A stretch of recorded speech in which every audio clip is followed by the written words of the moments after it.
In this workshop, we've been mostly focusing on 1D tensor networks, and I just thought I'll show at least the pictures for some of the tensor networks available for 2 dimensions as well. But yeah, that's the most I'm going to talk about 2 dimensions. Show these pictures. So on the left-hand side are the popular tensor networks we've been talking about for 1-dimensional systems, and right-hand side is 2-dimensional. So this is the MPS. This structure can be generalized in a very natural way to what is called a tree tensor network. That's what this is. And this is the MERA. This is what I'll be talking about today. And on the 2-dimension side, this is a generalization of the MPS. So you can see that each tensor of the MPS is connected to 2 other tensors over here. And over here, each tensor of the PEPs, this is the PEPs, is connected to 4 other tensors. And once again, you have these free indices coming out from each tensor, and these correspond to a site on your lattice. And this probably doesn't look very insightful, but it's the 2-dimensional version of the MERA.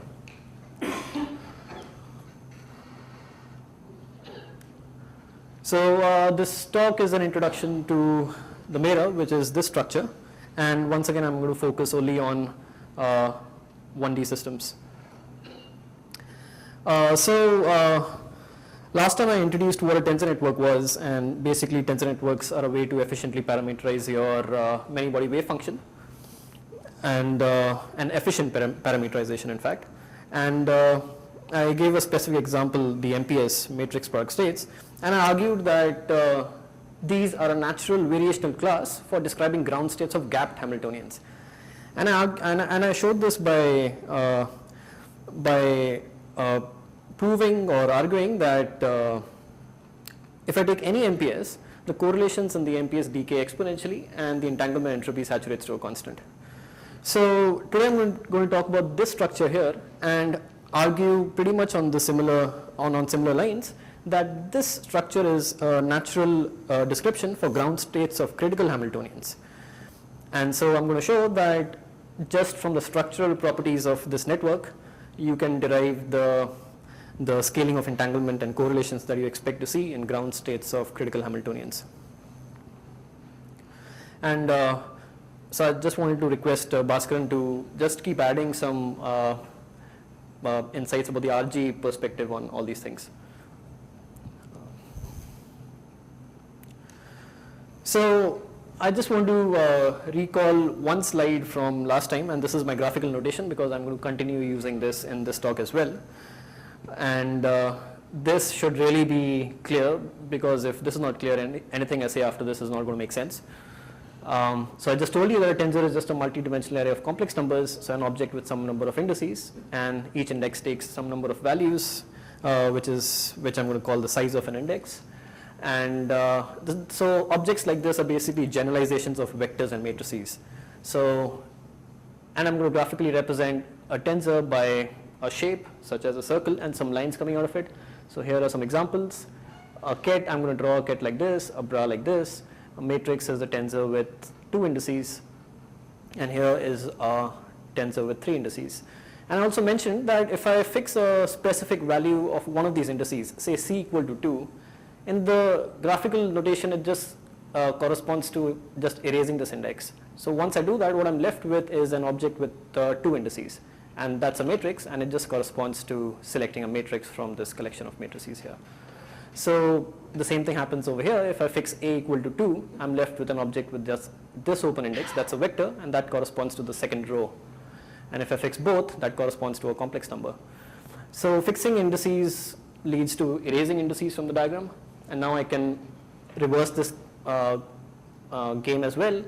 Given a matrix, so object with 2 indices, I can append an index which takes only 1 value without changing this object. So given any tensor, I can append these dummy indices, so indices with size 1, and that's just effectively another way of looking at the same object, and doesn't change, so it still looks like a matrix. And I also mentioned that there's a simple rule for estimating the cost of all these contractions that we keep doing, and the rule is if So you look at the diagram for the corresponding contraction and identify the sizes of all these indices which appear in the contraction. And simply the product of these sizes would give you an estimate on the cost of the contraction. So at some places I would be interested in estimating some costs, so this is going to be useful there. So then let me tell you what the MERA is. So a MERA belongs to a subset of the many-body Hilbert space where the where the many-body wave function decomposes like this. So recall from last time that this tensor over here with n indices is just what I'm calling my many-body state. It's just a graphical representation of the many-body state. And each index over here corresponds to a site on my lattice, and there are n such sites. And since this guy is a decomposition of this, the number of open indices have to match on both sides. So then each open index of the MERA corresponds to a site of the lattice, and then there are n such sites. And then once again, the size of all the internal indices that appear here is bounded by some chi, which I'm going to once again assume to be independent of n. So now consider that you were looking at a particular configuration on the lattice. So the first site is spin up, then spin down, and so on. So that corresponds to fixing the value of these open indices. And like I just said, that would imply just erasing these indices, and what I'm left with is a circle, and that's just a complex number within this tensor. And this is simply the amplitude of that configuration in this wave function. Now let me do the same thing here. So if I choose a particular configuration on my lattice, that would correspond to fixing the value on all these open indices here. So I would effectively erase them out. And what I'm left with is a diagram with no open legs. Now these hanging legs which appear on the right and left, they are not open. So in fact, I put these connectors here. And I'm going to assume periodic boundary conditions. So this diagram really closes on to itself. So left and right actually connect. So you should think of this as being stuck on a cone, on a birthday cap. So after fixing all these indices disappear, and I have some number of tensors left which are connected, and there are no open indices, and now I can contract all these tensors to obtain a number, and that number is precisely the amplitude for that configuration. So what was the single number here is now represented as a contraction of these large number of tensors. So yeah, I mean, at first look, this looks like a big mess, and it looks like a lot of stuff is happening here. But indeed on, yes? So what happens at the topmost triangle there? There is no vertical leg? So if this is a pure state, there would be no vertical leg.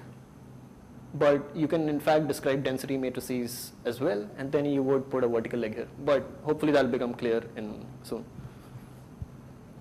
So yeah, but on closer inspection, one finds that there is some nice regular kind of structure going on here. So let's have a closer look at what's going on here. All these matrices are the same in each layer? At this stage, I'm not saying anything like that. So they could in principle be all different.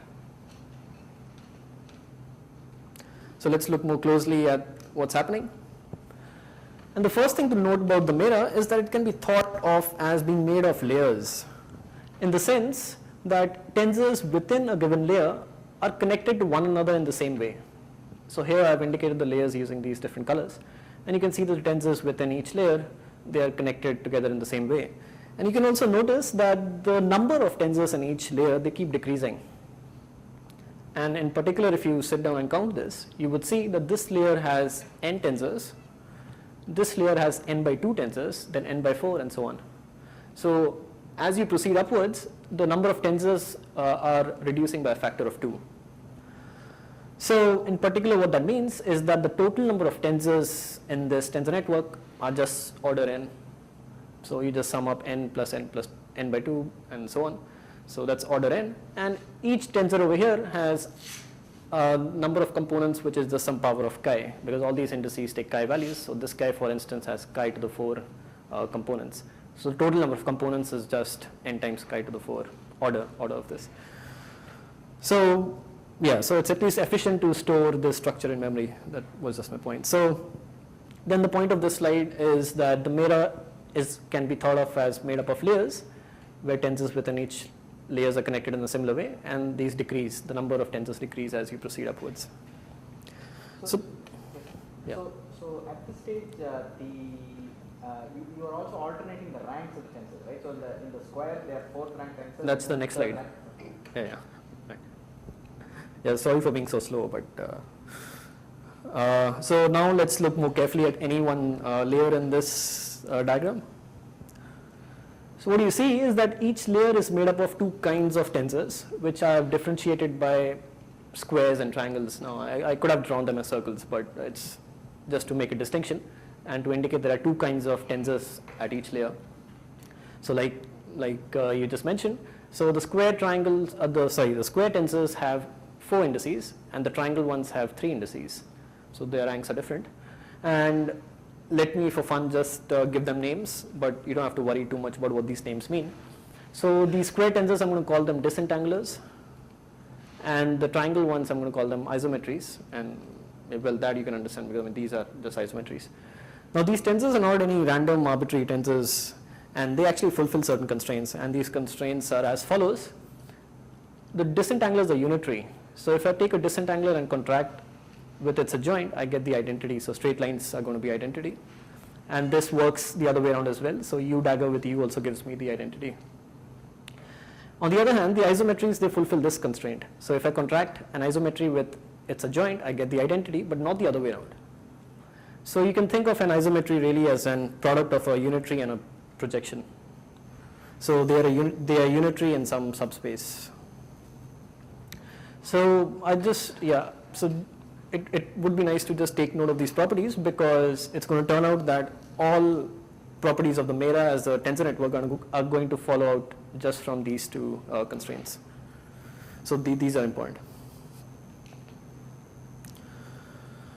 So far I've just shown you the MERA as a bunch of tensors which is connected together in some crazy way.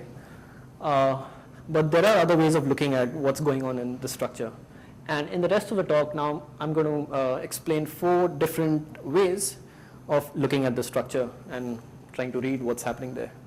So I will tell you that the MERA can be seen as a coarse-graining transformation, or as an efficient description of ground states of local Hamiltonians. And this, of course, is going to be my focal point. But I'll also show you that it can be seen as a quantum circuit to prepare certain states on a quantum computer. And then I will very briefly mention this connection to the ADS-CFT correspondence. So let's start with the first perspective. So the MERA as a coarse-graining transformation. So coarse-graining transformation is just a transformation that allows me to systematically view my system at different length scales. So if I have a system, if I have the description of a system at some length scale, and by description I'm going to mean two things. One is I have the Hilbert space, and second I have my observables at that length scale. I could be interested in knowing the description of the same system at a larger length scale. So so in order to do that, I need a coarse-graining transformation. So that would allow me to find out how the same observables here look at a different length scale. So mathematically, a coarse-graining transformation is simply a linear map between a vector space and a smaller vector space, but one which preserves inner products. So you can also think of a coarse-graining transformation as an embedding of a small vector space into a large one. So if there are 2 vectors of some length and some angle in the small vector space, this embedding puts them into the larger vector space without distorting their lengths or the angle between them, but can rotate the 2 vectors. So that's the generic definition of a coarse-graining transformation, and we've already seen an example of this. This object we've been calling the isometry is in fact a coarse-graining transformation. So here there is, when you do this coarse-graining in conventional statistical mechanics, it's one way, it's a semi-loop. Here you can revert, yes, because we're going to preserve information at all length scales. We're not going to throw it off. go up and down. Yeah. So we'll have a map which can take us up and down. So here's an example of a coarse-graining transformation which we've already seen. So this object now, which was just previously a tensor with 3 legs, I can in fact regard this as a linear map by associating a vector space, a chi-dimensional vector space on each of these indices. And then this is a linear map from the tensor product of this vector space with this vector space into this vector space. And this is a coarse-graining transformation precisely because this object fulfills the constraints I showed you previously, that if you contract isometry with its adjoint, you get the identity. And this constraint is precisely the one which guarantees that the scalar products are preserved. Sorry? Like a very general block spin. Yeah, right. So this is all coarse-graining on a lattice, right? But what is interesting is you can go back, you give a height, sub input, there is some amplitude for various options. Right, so they're unitary in a subspace, so you can go back, yeah. So now having told you that one of these isometries is a coarse-graining transformation, now let's look again at one of the layers of the MERA, which is simply made of, or which simply corresponds to applying several of these isometries in parallel. So then a layer in the MERA can actually be seen as a coarse-graining transformation of the entire lattice, which takes the original lattice and groups each pair of two sites into single sites. But we do something extra than just simply coarse-graining sites. Before actually coarse-graining them with the isometries, we apply these local unitaries on my original lattice. And so this is my specific choice. I mean, I can always apply a unitary before coarse-graining because this unitary is not going to mess up with the scalar products either. So this whole transformation as seen collectively is still a coarse-graining transformation, still preserves scalar products. And this is a choice I'm making, so. An important choice. Yeah, right. This is our choice for a coarse-graining transformation. So can just try to understand this very physically. So suppose just for argument's sake, let's say I have two sites, spin halves. So I will have 4 states, a singlet and 3 triplets. Right. So when I go the next level, am I just picking up the lowest singlet state of or some one particular state in that? You're projecting onto a chi-dimensional subspace of that. So maybe throw away the singlet and keep only 2 states from the triplet. Right. So then I'm slightly confused with Bhaskaran's comment that you can go back because there is a projection. Right? So if I give you that last leg, how can I reconstruct? So that last leg is a many to one. So it's basically that your states which look very big on the original lattice, that's just an illusion in the sense so these guys are giving you a basis in which you find out they in fact live in a small subspace. Back in the sense So given the almost tensor, there will become a subspace, back onto some subspace. Right. so given the tensor, you can uniquely get the amplitude for whatever you want at the bottom. Given the go back to the top leg.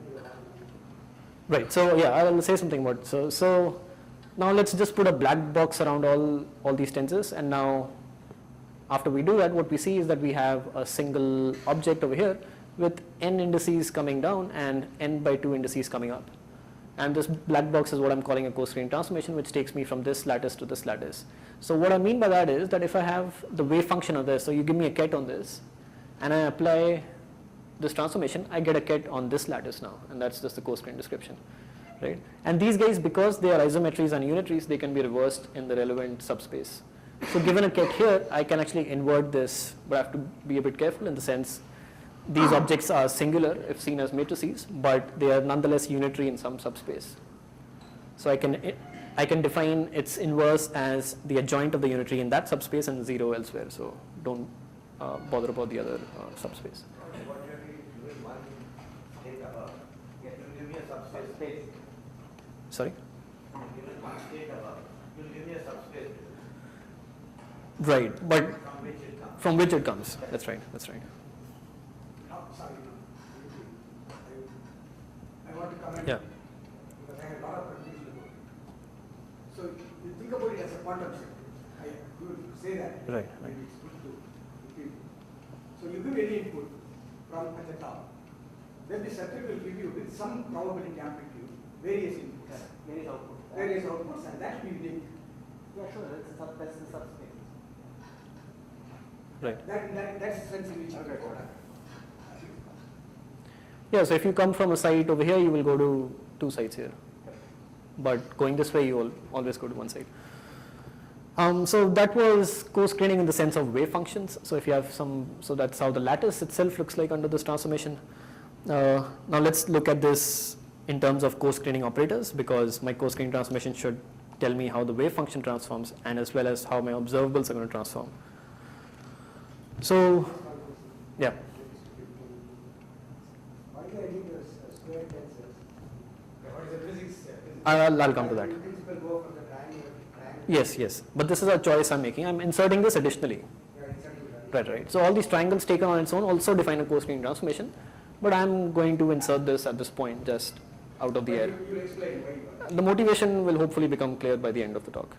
It's like the density matrix, right? You choose the kites as the. Yeah, that's right. So yeah, I'll make a comment on this later.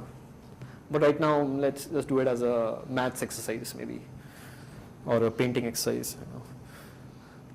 So let's say, so this is an operator that acts on our original lattice. It's a local operator, so this could be a term in your Hamiltonian, a three-body term, and its identity elsewhere. And what we would like to find out is how this operator looks like on the coarse-grained lattice, and by means of this coarse-graining transformation which we've defined. So how I'm going to transform this is apply the coarse-graining transformation here, and it's a joint here. That's how operators transform, right?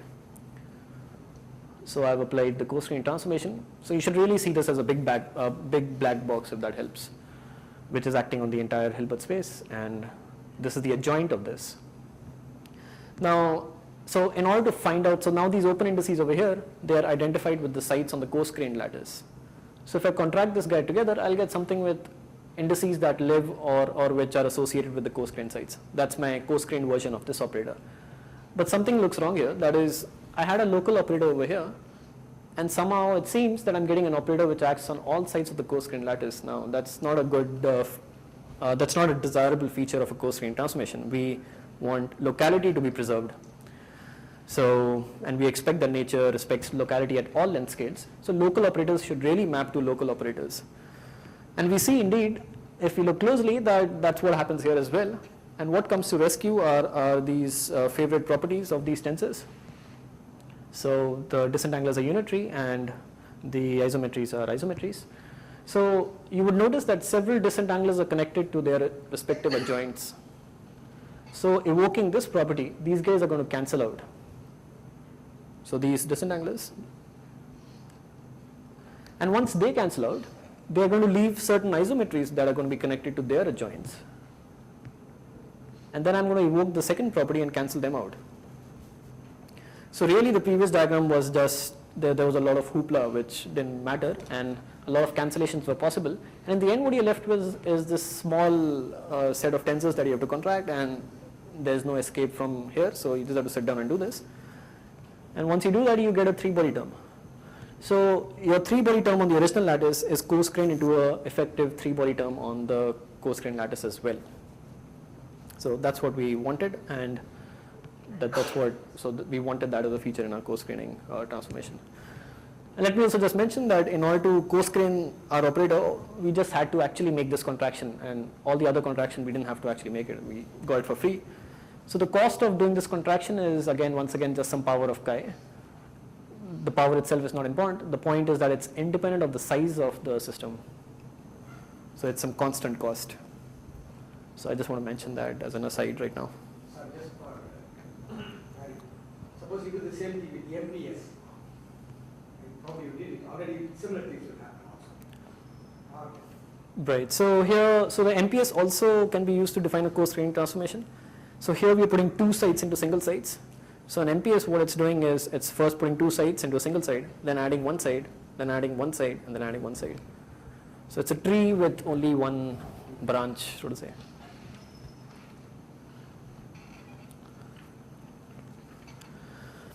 And let me also introduce one important object in the MERA, and this is the following. So I showed you that this is the small contraction I have to make in order to find my coarse-grained operator up here. Let me remove this red object that is my specific operator that I want to coarse-grain. Let me just remove that from the picture. So I'm just left with a hole here. And now what I have is some tensors which are connected together in some way, and now I can actually contract them together to get an object with some open indices. Now this object is just a super operator in the sense it takes operators to operators. So a simple operator takes vectors to vectors, and this is a super operator which takes operators to operators. And this is going to be an important object, and this in fact is the object which is defining your RG transformation, the coarse-graining transformation. So you can actually see that as, so instead of thinking of this whole line of disentanglers and isometry sitting here, you can just look at this if you're looking at how local operators coarse-grain. So this is called this, I'm going to call this the scaling super operator. It tells you how to scale. So that was about a single layer of the MERA. Now in that picture, let's go back to the MERA as a whole. So what you see is that the MERA is just a concatenation of several of these coarse-graining transformations. So you start out with a lattice here, and then you obtain a coarse-grained lattice by applying one set of these unitaries and isometries. And then you do this, so at this stage you have already half the number of sites, and then you apply these set of disentanglers and isometries to get another coarse-grained lattice, and eventually you reach the top where you're left only with two sites. So this is the effective description of the entire lattice, but just in terms of two sites. So as a description of a many-body wave function, what the MERA really is the description of the wave function at various length scales. So it resolves the wave function into length scales in the following sense, that if you look at the MERA as it is drawn here, considering all the tensors that appear in this drawing, then that is the wave function that lives on this lattice. That's how the wave function looks like on this lattice. But now let me erase all these tensors in the first layer. Let me just erase this layer, and I'm left with a reduced MERA. So starting from here and ending over here, that's still a MERA. It has the same structure, but now it's reduced, fewer number of layers. And that, you just, it's not even integrating, because so connecting them over here implies integrating over, but now I'm just removing them. So I had all these tensors together, and now I just forget about these. I mean, I just look at the network till here, and that is the wave function as it looks at length scale L1, and then so on. And then in the end, once you reach here, so let's say I cut out all these tensors out, I'm left with this tensor at the top, which is simply the wave function of the entire lattice as it appears on two sides. And just coming back to the previous questions, so it's a pure state, and that's because of this. So if you put an index here, I won't be talking about that, but that just means that you're keeping a subspace now. So it could be, for example, topological degree of freedom. Keeping an index there? Or, just the meaning of. Right. In fact, that's so resolving into length scales precisely means that what the structure is doing is that these tensors over here correspond to properties of the wave function at this length scale, and then so on. And this guy over here really corresponds to the properties that are relevant for the global properties. And in fact, people who've used this, let's say, to find the grounds, to represent the ground state of the toric code or other topological models, they end up seeing that all the information is really encoded in this top tensor. So that means that if I have a operator there and a high level operator will come down to a high non-local operator. Right, exactly. So that means if I have a topological degeneracy of n, the final answer will be 0, 1 to n minus 1. Sorry, say it again. That is, if I have a system with topological degeneracy n, Right. that means when I reach the topmost state, I will get some number from that will answer will be one of the numbers from 0 to n minus 1 or 1 to n. Right. In fact, this tensor can be used to calculate the topological entropy. You just need this tensor. That's what I'm just trying to say. So that was about what the MERA has to say about, and in terms of the wave function. That's a resolution of the wave function in terms of length scales. Let's think of the MERA now in terms of the coarse-graining transformation on operators. And then we can simply see that the MERA defines an RG flow of these operators. So if you have your Hamiltonian on the bare lattice, by applying this coarse-graining transformation a number of times, you can see how your Hamiltonian looks like at various length scales.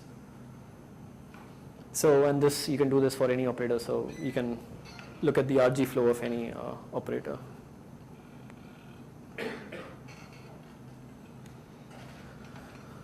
So just a very brief aside, so far we've been considering isometries which take two sites into one site. but this structure, one can play a bit around with the structure, and one can actually consider isometries that take 3 sites into one site.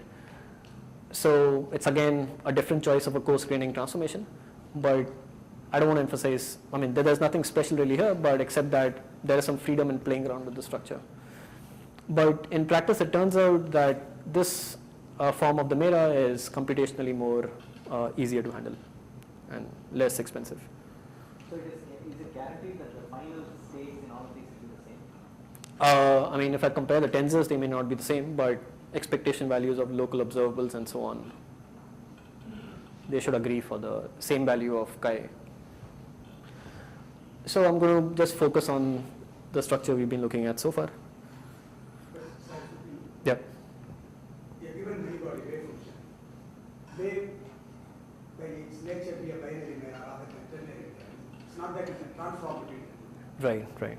And in fact, I think some people have looked at what the changing the structure, what kind of differences it leads to, but I don't think there's a lot of work in this direction. And usually people just stick to just taking one of these and doing their calculations.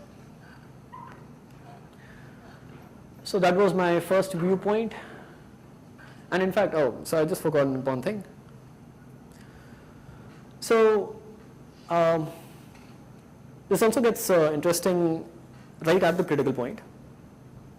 So if I'm looking at the wave function at the critical point, I really want to consider a lattice of infinite sites. And then I'm going to use, and then my MERA effectively is going to extend in the infinite direction and in the horizontal direction as well as in the scale direction. So I have a tensor network with really infinite number of tensors to describe ground states of wave functions at the critical point. And the only meaningful way to manage such an infinite tensor network is by exploiting translational invariance along the horizontal direction and scale invariance along the vertical direction. And we have these symmetries at the critical point. I'm going to assume, we have scale invariance, but I'm going to assume translation invariance as well. So translation invariance can be exploited to impose that all these disentanglers that appear in a given layer are equal, and all the isometries are equal. And the scale invariance can be exploited to impose that disentanglers in different layers are also equal. So in the end, what you have is you just need to keep 2 tensors, so one disentangler and one isometry, and that characterizes your entire wave function. And then these same tensors are just connected in this funny way. So in particular, what that means is that your scaling superoperator object, which for the finite case could in principle be different for different layers because it's made up of the disentanglers and isometries appearing at a given layer, now is actually same at all layers. And this object is actually, it turns out that this object can actually be used to characterize the underlying conformal field theory. So you can find out the local scaling operators, which are operators which are just mapped to themselves under the scaling transformation. And they're simply the eigenvectors of this scaling operator. That's just an aside if someone's interested in that. So, and in this talk, I'm going to really be just looking at the infinite version of this MERA. So the next viewpoint is looking at the MERA as an efficient description of ground states of critical Hamiltonians on a classical computer. So this is the main problem that we've been looking for so far, even with the MPS. So let me just say something about that. And really what I want to argue here is that it's an efficient description. So we've already seen that the total number of components in the MERA grow linearly with n. So it's efficient to store the MERA. Now let's just see whether it's efficient to extract expectation values from the MERA. And it's quite straightforward to see that it is. So this is the contraction I have to make. And this is similar to the kind of diagrams I drew with the NPS as well. So I have the ket here. This is the ket MERA. This is the corresponding bra. And my operator in between, so all the other edges are just summed over. So I have to contract this, and this gives me a number. So once again, these dangling edges over here, they are not open, they are closed, connected together.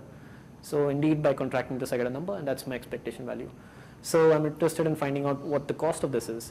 And the simple trick I can use is do this contraction layer by layer. So start at this operator, and first just contract it with this layer, one layer above it, and one layer below it. And this is nothing other than just finding the coarse-grained version of this operator. So then I can remove this segment and just replace a coarse-grained version of this operator and then repeat that procedure.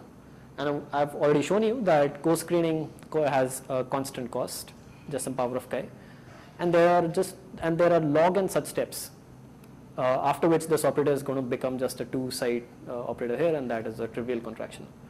So the total cost is really it scales as log n, so it's even less than n.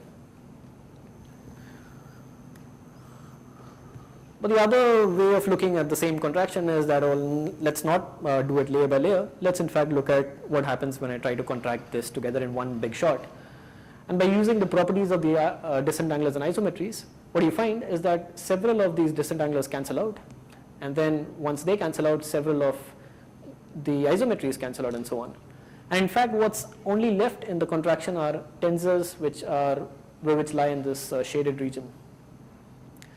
This is called the causal cone of the MERA, and what it's precisely answering is that if I want to compute the reduced tensor matrix of this side, what are the tensors in my tensor network that contribute towards that reduced tensor matrix?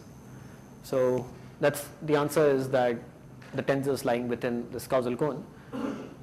An interesting feature of this causal cone, and in fact an important feature, is that the number of isometries and disentanglers that appear at every layer is constant.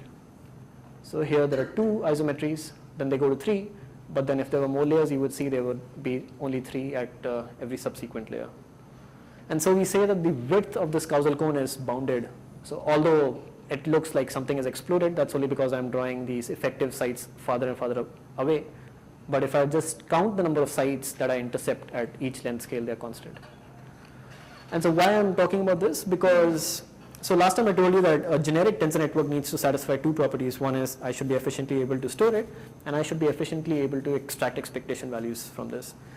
Now this picture of this concept of the causal cone from the MERA, that can be generalized to tensor networks.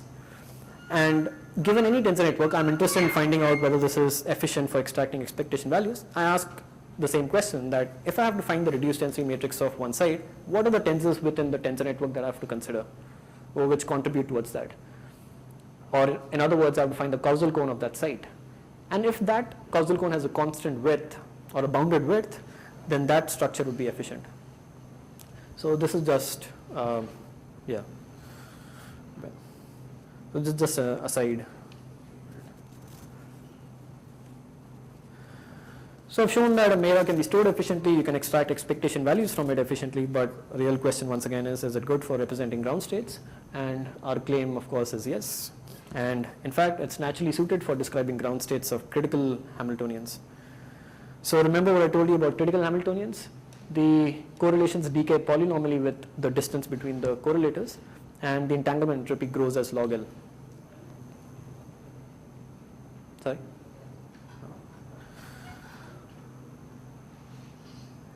And now I'm going to argue that in any MERA, correlations decay polynomially and entropy grows as log L. So I did a similar argument for the MPS, and it's going to be pretty much on the same lines.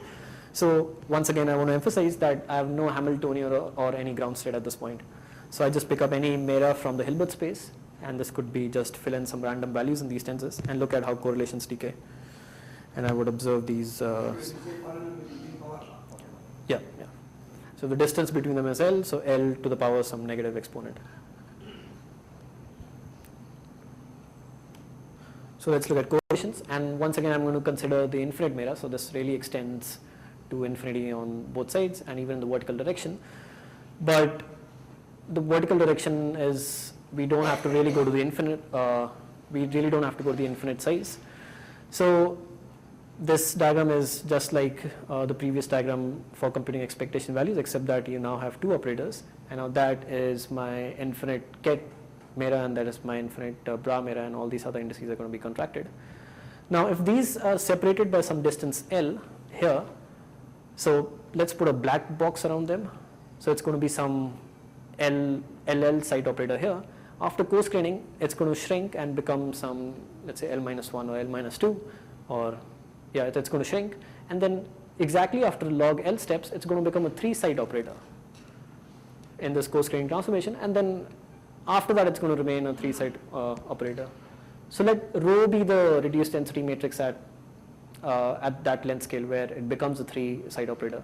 And simply the value of this diagram is the trace of rho times the coarse-grained version of this black box. And what is that? It's just my original operator, and I've applied the scaling superoperator log L times. So 1, 2, and so on. So log L times, and then I simply eigenvalue decompose this scaling superoperator, and you can quickly argue that this value can be approximated as lambda to the log L, and lambda to the log L can be rewritten as L to the log lambda, and lambda can be shown to lie between 0 and 1 if the wave function is normalized. So that means it's a polynomial decay in correlations. So this is following strictly from this structure and the structure of the network and these properties, that the fact that these things cancel out, they play an essential role in this.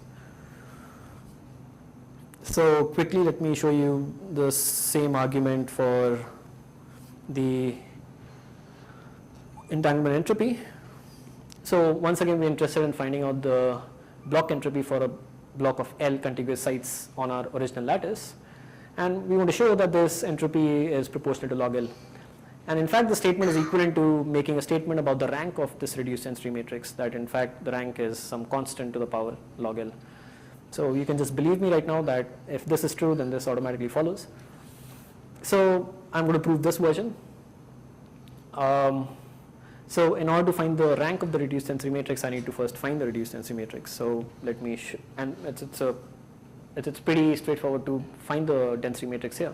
So what we see is that if I'm looking at a block of L sites here, once again after log L steps, it's going to become a block of 3 sites. So let rho be the corresponding reduced density matrix again. And now I can derive the reduced density matrix here simply from this guy over here by reversing my RG flow. So I do it once. So I'm fine graining now.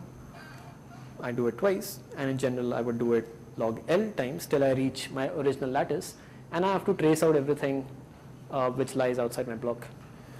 So now I can contract all these tensors together, and I'm left with an object with L open legs above and L open legs below, and that's just the reduced density matrix for my block.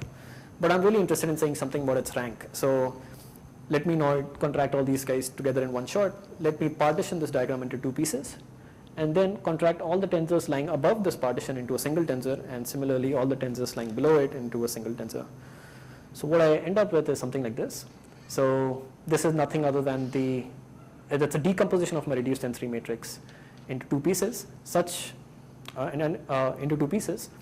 And I mentioned this last time that the size of this index is simply the rank of the reduced density matrix.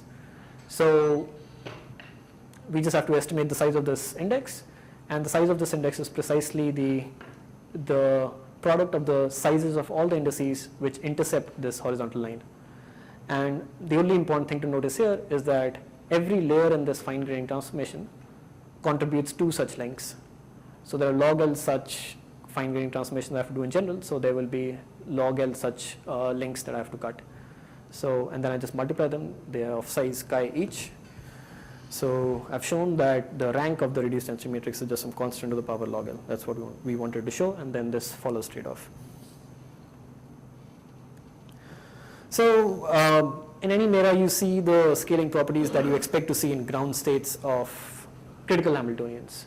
So that's not a proof of anything once again, but it's encouraging that to at least use the MERA as a variational ansatz for finding these ground states. So one usually proceeds in a similar way to DMRG or some other variational algorithm, in which you start with a random MERA and say, oh, that's my ground state, and then modify a few tensors such that the energy is lowered and call that your new ground state, and then repeat this procedure until you converge somewhere, hopefully close to your real ground state.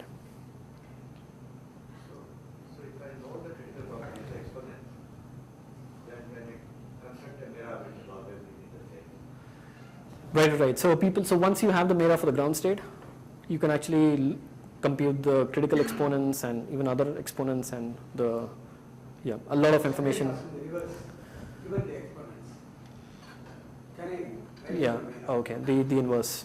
No, I don't think so. So this is in the end we just find this numerically.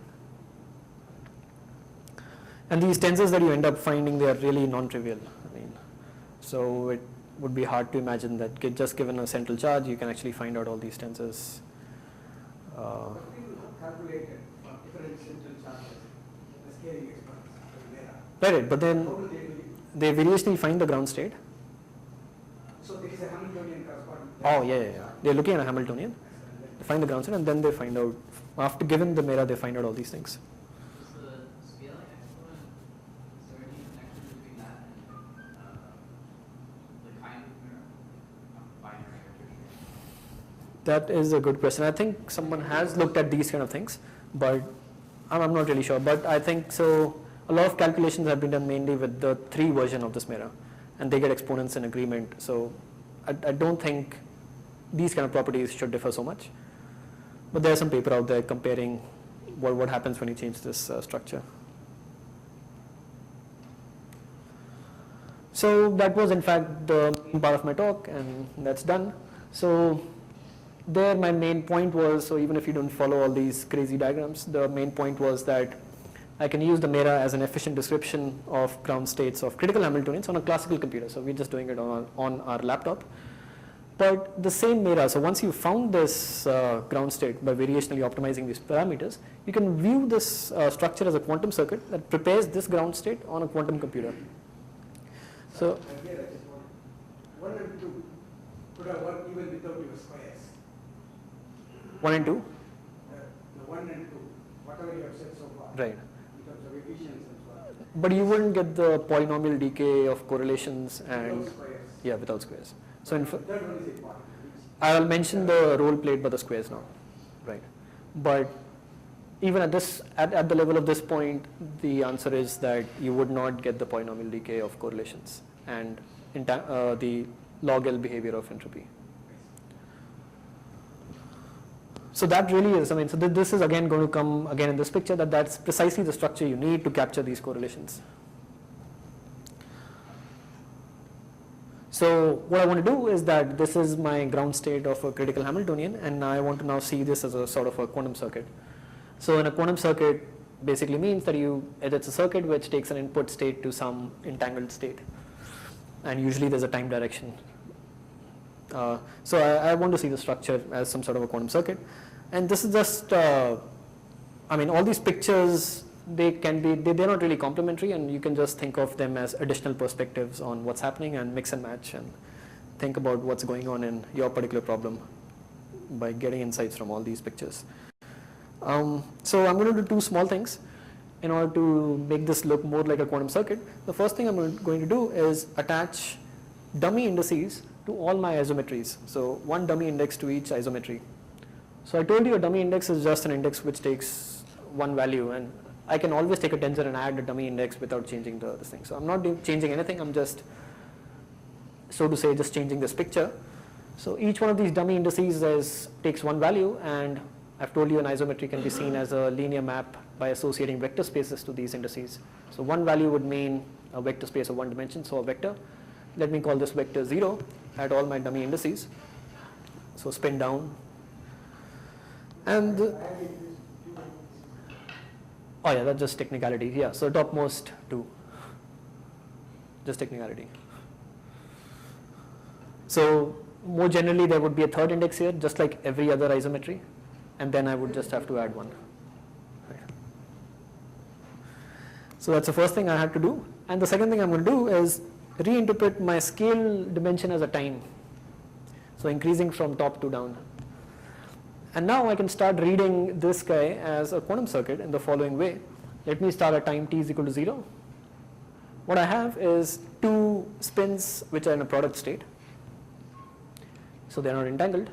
And then I just pass them through this isometry, which has the effect, it's a unitary gate, so it has the effect of entangling them. So I get these 2 outputs which are basically an entangled state. And once I do that, I add 2 fresh qubits here, and then entangle one of the fresh qubits with one of the pre-existing entangled qubits, and same on the other side, to now get 4 qubits in the output which are entangled. And I keep doing this. So at any level here, or at any time step, if I have a state of L entangled qubits, I add L fresh entangled qubits and entangle them to the pre-existing state by these local unitaries. That's the important point, that at each step I'm just using local unitaries, and that's the kind of quantum circuits you want to look at. So if this picture is not very, it's not very appealing as it's drawn here, what you can just do is pull out all these blue lines, just pull them up so that all the zeros lie in one straight line. And then that's just a product state of n qubits. And by going, so basically what this MERA is doing, but all these gates are simply entangling, adding entanglement at every length scale, and what you end up with is an entangled state of n qubits. So the MERA prepares an entangled state starting from a product state, and this entangled state is precisely your ground state, and that's because you have found out your tensors that correspond to the ground state.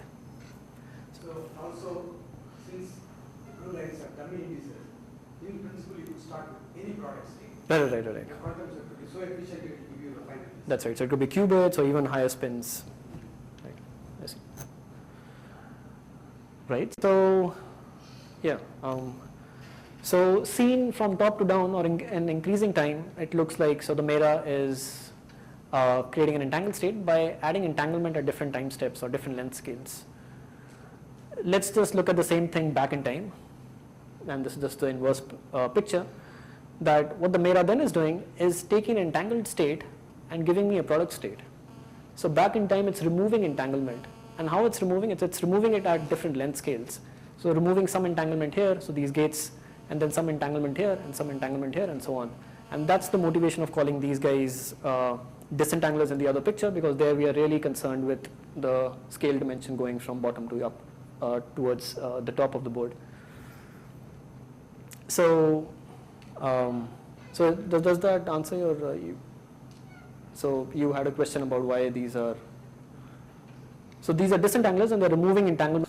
So if I had a pair of several singlets, this is my state.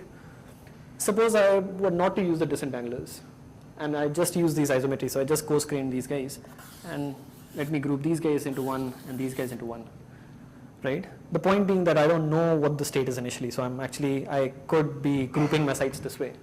So then what I get is a state which is basically entangled like this, and then any more grouping of these sites is not going to remove this entanglement. So if I group this over here, I will still have correlations flowing out from the boundary. But looking at the state, you know that there are only short range correlations, that had you grouped the sites this way, you would have immediately reached to a product state, right? So what the disentanglers are doing, they're ensuring that all local entanglement is removed before grouping. So disentanglers act on these sites and these sites and these sites, and what they will do is they will first convert, so remove entanglement and give me a product state, and then I will immediately, after applying one layer of disentanglers, end up with the product state. And then this grouping, it doesn't matter how I group these sites, I'll always get a product state in the next step. So in practice, like you take the singlet point, when I get this, when I disentangle it, what will I get? I will get two parallel spins. Product state, yeah. So let's say for a singlet, you can apply, let's say, the C naught. So the C naught gate will give me a product state of the spins. So for this case, the disentanglers would be the C naught. But for general state where you have, so the idea of the MERA is that you are resolving the entanglement as well. So entanglement appears at various length scales, and the idea is that so entanglement down here does not play any role in determining the properties up here. So let me remove it before coarse-graining. So that's why it's multi-scale, every scale. Right. And that's why It's very crucial. Right. No. So is that more clear? So that's why you call it as entanglement. So it's called entanglement renormalization, this particular scheme of coarse-graining, because you're renormalizing the entanglement before coarse-graining. And if you didn't do that, you could have situations like this where you could be looking at the wrong, so you would get some Hilbert space here, but that would be your effective Hilbert space, but you would require keeping many more states. So this has support on, let's say, a 4-dimensional Hilbert space, and this would remain that way all the way up. So no matter how many times you group your sites now, you cannot remove away these bonds. But in principle, you know that shouldn't be the case. So let me just try to construct a MERA. Suppose you give me the wave function. So what I would do is, my initial Hilbert space is spanned by the site things. Then what I will do is, I will find the density matrix associated with two sites, and I will write a reduce, and then look at the eigenvalues of that, pick the two largest fellows, and then write a basis at the next level in terms of the eigenstates of the density matrix and so on, right? And keep doing this. Right. And project this wave function onto that. Right. If you want to do that by hand, that's what something like that you would do. But then I also have another question, related question. So suppose I'm away from the critical state. Then what will happen is this will truncate and it will become a product state at Exactly. finite level. Exactly. Right. Right. And otherwise at It'll any just keep level going. there will be the same number of density matrix eigenvalues of the same magnitude at all scales. Exactly. Exactly. So for gap system, the Eiffel Tower will get truncated. Yeah. Yeah. So yeah. At some scale. And you'll just end up with a product state there. You don't need to disentangle or apply any more disentanglers. So yeah, that's enough. In fact, the matrix product state is completely different. That's right. That's right. But that would be a trivial matrix product state of.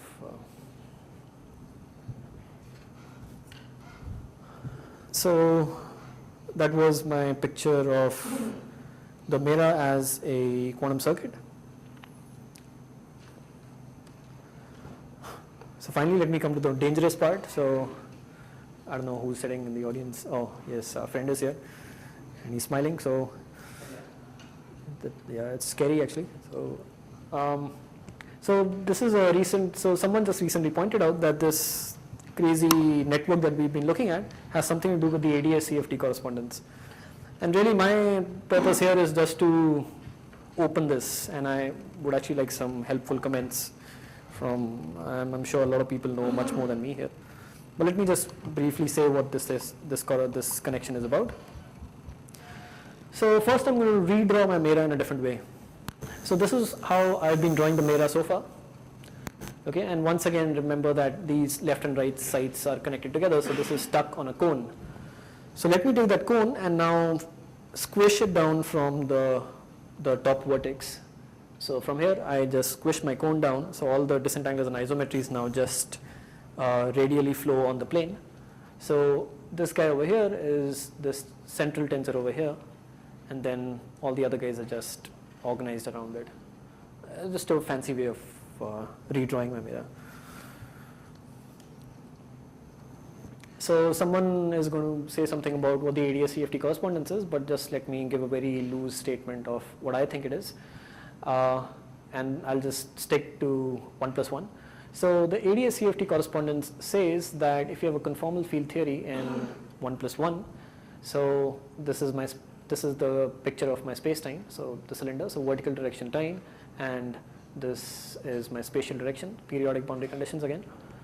So my CFT is living on the circumference of this base here, and now this theory is dual to a gravity theory living in ADS 2 plus 1, so 1 plus higher dimension, and this is my picture of ADS 2 plus 1. So time again, and I have a spatial dimension along the circumference, but I also have an emergent dimension, a radial dimension, which corresponds to a change of scale. And so the duality says that this conformal field theory that's only defined on the circumference here is dual to a gravity theory which lives in this entire circle plane. Or in the inside the cylinder. Oh, yes, sure. Yeah, sure. Bulk of the cylinder is- That's right. That's a bulk of the cylinder. That's right. But yeah, but then coming to the MERA, and in fact, there's some sort of a dictionary which relates correlation functions within my CFT to geometric quantities within the gravitational theory here. So when now coming to the CFT, now coming to the MERA, what we're really interested in is ground states. What we've really been talking about is ground states. So I'm not going to have this time dimension now. So I'm just going to be talking about this circle over here on which the CFT lives, and this base plane over here on which the gravitational theory or the state or the ground state of the ADS of the gravity theory lives. So what we've been trying so far is that we have come up with a structure which, and our motivation has just been to efficiently describe ground states of critical Hamiltonians. And now, of course, I mean, so given a critical point, there's a conformal field theory which describes this critical point. So then the ground state I have found, I can think of that as a discrete vacuum of this CFT. So my motivation so far has been just that. I didn't think anything about any sort of there was no gravitational context here, But so Brian Swingle, this observation was made by Brian Swingle at MIT, I think, and he said that, I think he works in string theory as well. So he noted that the structure that you are using to describe these ground states can be seen as some sort of discretization of ADS space in 2+1, only the spatial slice, so I don't have time. So the ground state of the CFT once again lives on the boundary, because these open indices, remember, they are the ones which appeared at the lowermost level on my usual diagram. So those are the sites of the actual lattice where the CFT is defined. And now, just in trying to define those or describe those states efficiently, I am using a structure which has an emergent scale dimension. So this Z over here corresponds to this dimension which goes into the bulk. So in the actual correspondence, we also have this dictionary which relates correlation functions here and some quantities here. So in this context, we don't have a dictionary yet, but we can still relate the structure of entanglement and correlations here with some geometric properties of this network. So for instance, if I look at correlations between some site over here and some site over here separated by distance L, this is what I've also argued before, the correlation over here can be shown to be proportional to the exponential of -1 times the length of the minimal curve that connects these two sites within this geometry. So let me look at this site and let's say this site. Now these sites are not directly connected by any link, but nonetheless they are connected by a path through the network, and there are several such paths. Let me choose the path of the smallest length. So I'm going to take each link to have unit length, and then using that as my metric, define a notion of a minimal length. So then the correlations between these two sites are going to be proportional to the exponential of -1 times the length of that minimal path. And the structure, once again due to the properties of these disentanglers and isometries, that they're going to cancel out when I compute these correlation functions, what you either see is that the length of the minimal curve is log L. If these guys are L, then that is log L. And so by stipulating that the correlations grow as exponential to the minus log L, I recover the polynomial correlations, which I've showed in my previous argument. But this may sound arbitrary at this point, but the good thing about this is now I can use the same definition and apply it to all tensor networks. So here the motivation was somehow to make a connection between correlations here and some geometric property of this network. But now I can go to the MPS and say, oh, once again, if I have two sites which are separated by distance L, the correlations between these sites are going to be exponential to the -1 times the distance between the two sites within the network. And in the case of the MPS, there's nowhere else to go, so the distance is just L if that's separated by L. So it's an exponential decay with the distance between the two sites. And this, you can similarly classify the entanglement correlations in PEPs and all the other tensor networks I showed on my first slide. So very loosely speaking, that is the end of the connection. But before concluding this talk, I wanted to show one more connection of the MERA and geometry, but just hoping that it will have something to do with this, something more to do with this ADS CFT business, but perhaps it doesn't have, so maybe that would be another open question. And that is a connection between MERA and spin networks. And this connection really is between any tensor network and spin networks, but here our discussion is MERA, so I'm going to just focus there. So a spin network is just a graph with edges labeled by irreducible representations of some group. I'm going to just stick to SU2. And the nodes correspond to intertwiners of SU2. And these spin networks, they keep popping up in several places, and I think the most popular place they come up in is loop quantum gravity, where a spin network is, or the set of spin networks forms a basis for states of quantum spacetime. So correct me if I'm wrong. So now, given right, sorry.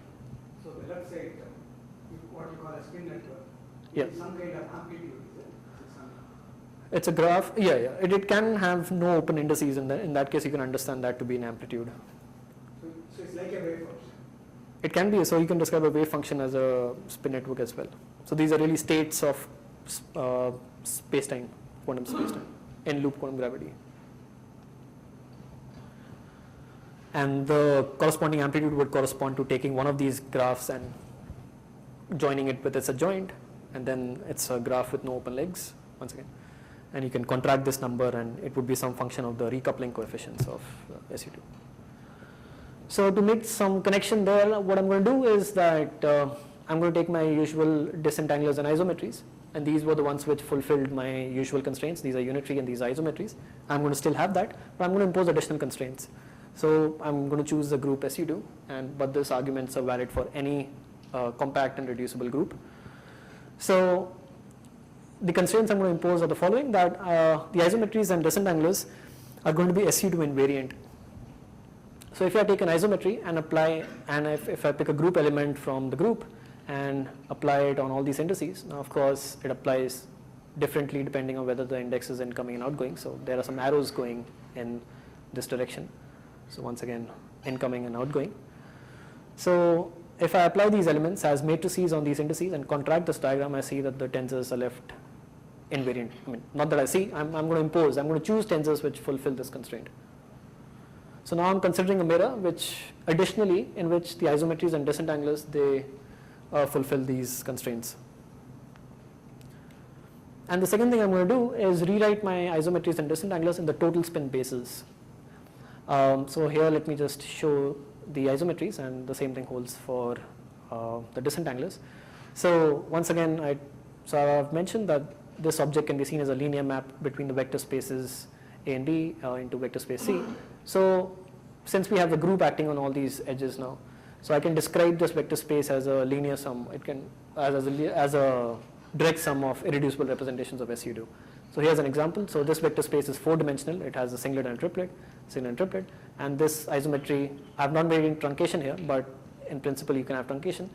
But so without truncation, I obtain a Hilbert space where I can have 2 copies of a singlet and 2 copies of a triplet and 1 copy of spin 2. So basically,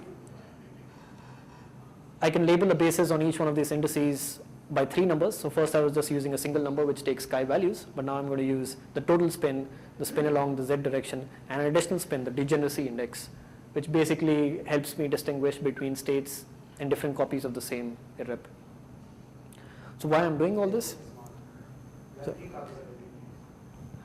oh, sorry, I missed out one? Okay, thanks. Yeah, I made this at 2 a.m. last night, so I was a bit dizzy.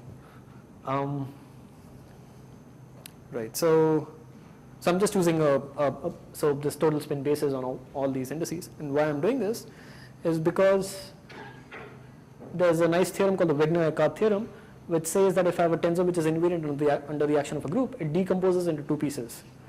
One piece has indices now only labeled by the degeneracy indices, and the second one is an intertwiner of SU2. So in this case, it's an intertwiner with 3 indices, so that's just a Clebsch-Gordon coefficient. So yeah, that's just a standard result. And so the key point here is that notice that here my indices were labeled by 3 numbers each, and these guys are labeled now only by 2 numbers. So these tensors live in the degeneracy space of the irreps, and here they are just labeled by the total spin, and that's an intertwiner. So each isometry decomposes like this. Once I've chosen them to be SU2 invariant, the same thing happens with disentanglers. Here's a more general intertwiner with 4 legs. And now let me take my MERA, and since each one of these tensors is SU2 invariant, so each one of these tensors is going to break into 2 pieces, and in the end I'm going to left with, in the end I'm going to have that the MERA decomposes like this into 2 pieces, and a superposition of 2 pieces like this, and the sum is over all the spins that appear on all these internal edges. So this guy over here is some network or some operator on the degeneracy space, some coefficients, but this guy over here is a spin network. So all these edges are labeled by one of these guys, and the nodes are intertwiners. So it turns out that by imposing these additional constraints on these tensors, now this new MERA, this SU2 invariant MERA, is more appropriate to describe conformal field theories with a global SU2 symmetry. So I was just trying to describe ground states of the CFT, and what I end up seeing is that a ground state decomposes as a superposition of many spin networks. So Right. So Heisenberg at critical point. So I don't know what this means, whether this has anything to do with the previous thing, but once again, the structure is got the same ADS look and feel. So, and now you also have these pins sitting on the edges. So basically, that's all what I wanted to say, and that's my summary. So I've just told you that there are 4 different ways, and perhaps there are more, but I've just shown you 4 different ways of looking at the MERA. And my focus really was in telling you that it's an efficient description of ground states of critical Hamiltonians. So yeah, thanks.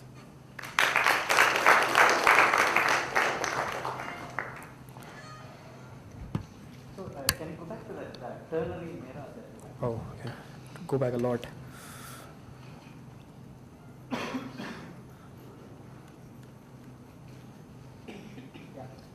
I would have thought that this would be done differently. For example, my disentangler would have 3 legs coming in and 3 legs going out, and my what was the other name for that? Isometries. Isometry would have 3 legs coming in and 1 leg going out. That's another choice, but here we're just keeping the disentanglers the same, so 2 body gates. I see. No, that's another choice. I mean, I see. so the point I just wanted to make is that you can play around with the structure, and for instance, you can look at what happens when you take that structure, but what I would expect is that the width of the corresponding causal cone would increase, which has a direct relevance to the computational cost of manipulating the structure. I see, but the degrees of freedom at the next level, in this choice, Yeah. one is like a site and the other is like a 2-body state, right? The degrees No, of so freedom. all these are just sites on the coarse-grained lattice now. Right. But each one they of are these products correspond of to they are 3 they are- sites. Yeah, Yeah. So each one of these correspond to 3 sites now on the original lattice. right. But they're sort of asymmetric products in the sense that some sites are weighted differently. Oh, right. There's no, right, but we have the same problem. So even this structure is not translationally invariant. So if you shift the structure, you don't get this thing. Right, so, yeah. If you have a critical system translation invariant, then the entire information about this wave function is written in that square object, right? The tensor. Square and the triangle, one square and one Triangle triangle. is just a coarse graining, so that. But that's non-trivial, right? It's a I mean, generic thing. It's projecting onto some non-trivial subspace. Okay, so square. So then, in the ADS safety context, that should basically correspond. That information is the information of the bulk, the gravity action. The coarse graining? Yeah. The No, triangles? The whole thing. Oh, the whole thing. Well, right. Because that's what we have to specify to evolve the wave. Right. But it would be more interesting to, let's say, so I've just shown that how the structure of the correlations can be related to some geodesic structure in this thing. But maybe I could have an expression for correlation functions on one side and some like area or I don't know what, or length or something on the other end. Yeah, that's there. But in this picture, I mean, it's not clear how that works. See, the usual RG, whatever we study, is basically nonlinear. The RG flow there is a nonlinearity inside that. That is because of it depends on the population dynamics kind of things. The next step depends on the previous step. So because of that, we have 2 kinds of fixed points, the attractor and the repeller. So it is the repeller which is more important for us for critical exponents and all. Here I don't see those kind of, I mean you go, it appears to only one side. You don't go, that choice of going in both sides, I don't see it here. So, no, the in fact, nonlinearity business is not coming, even though your starting point is similar. right, but in fact a site over here does go into several sites. So this cone which I showed,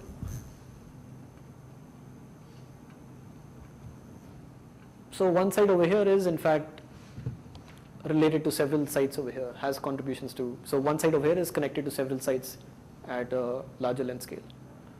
And the other way around as well. So one site over here corresponds to several sites on a smaller length scale. Yeah, but why don't we get both the 2 kinds of flows, either you go towards the attractor or repeller, why you don't get it here? So you're saying why the Yeah. ascending super operator is only one? Yeah.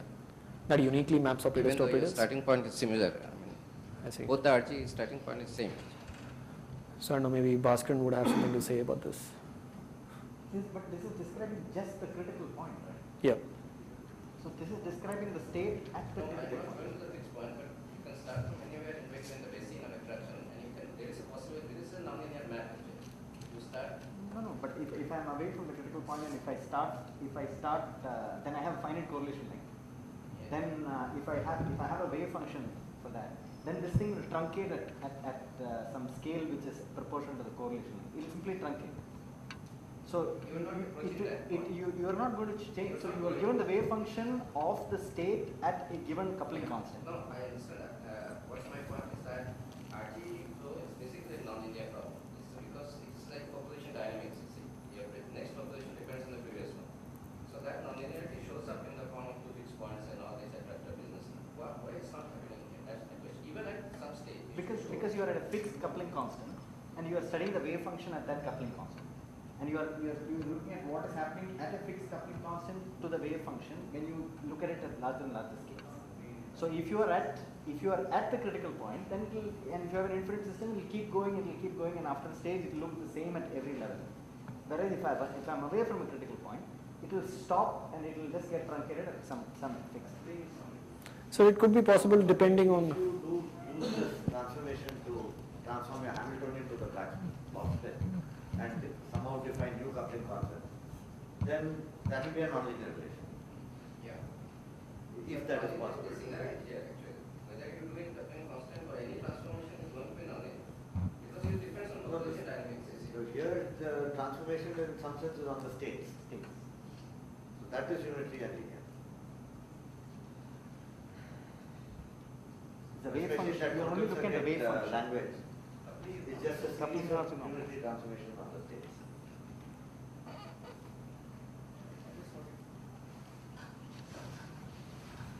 Some minor clarification, I just needed some. So in your slide where you define a critical system, you had two classifications. One was a gap system and the other system was a critical Yeah. system. So the critical system is basically the limit of the gap going to zero. Is that how you That's define right, critical yeah. system? Okay. So and then which means that like systems like simple normal Fermi liquid would not be a critical system, even though it has these features, but it's a gapless system. Right, I see. So so I think that requires changing the structure slightly to Right. adapt to these kind of. So that's one thing. And then the second clarification is that suppose you, the way you define entanglement entropy, does it exclude the effects of Pauli exclusion principle, or let's say you take a normal non-interacting Fermi liquid, then that is an entangled system, basically only because of Pauli exclusion. So someone else would have something to say about that, right? But over here, the only measure we're using is this von Neumann entropy. But yesterday, so we had this talk on looking at entanglement and in fermions and all. But the measure we are using is just von Neumann entropy. I don't know. The message was that one has to be careful. One has to be Because okay. entanglement due to symmetrization or anti-symmetrization is not a physical entanglement. Not a physical. So that was.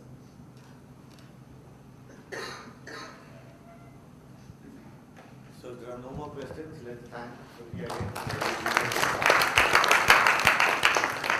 And,